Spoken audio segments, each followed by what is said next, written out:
I've come back to add this video after I've created the next couple of chapters, because what I find is I've started using this explosion for all sorts of things in my scene. I've got some shooting happening, and every time I shoot a bullet, it's creating an explosion. And I've got some mines that can chase me, and every time the mines hit me, they cause an explosion to happen as well. And why wouldn't you use this for everything, because it's such a cool animation? But I've realized there's one thing that we're not doing with the animation, which is that we're not deleting it. So, just to see that that is indeed the case, I'm going to untick this button next to the transparency animation. And now we'll get explosions that never go fully transparent. And you'll see none of them ever get deleted in my scene. We were just getting lucky that, well, they were becoming fully invisible in the game. You can see the big one there for the goal. Every time a mine hits me, I get a fairly big one. Got a bunch of small ones on the ground for every time I shoot something. And none of them are getting deleted.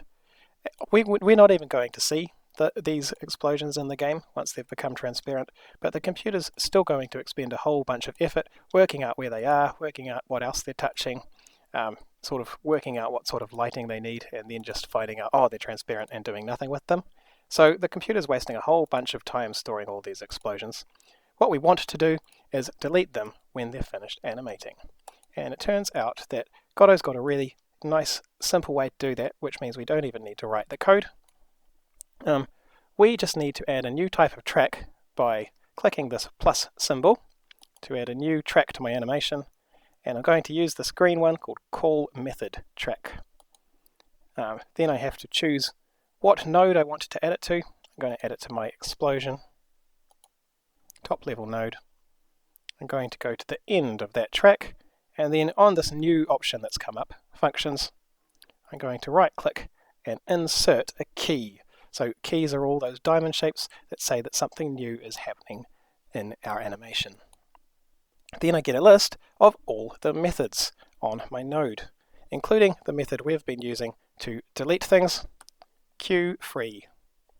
So I'm going to call the queueFree function at the end of my animation, and that means all my explosions will be getting deleted. So you'll see that now. Even though the transparency isn't happening, the nodes get deleted, so I never have too many explosions in my game.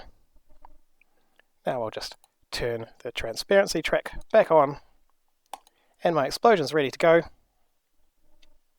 It means that now I'm never going to have too many explosions in my game. They're going to get nicely deleted and free up some computer space for me. So that's just an optimization that's going to become much more useful later on when we've got heaps of explosions happening in our games.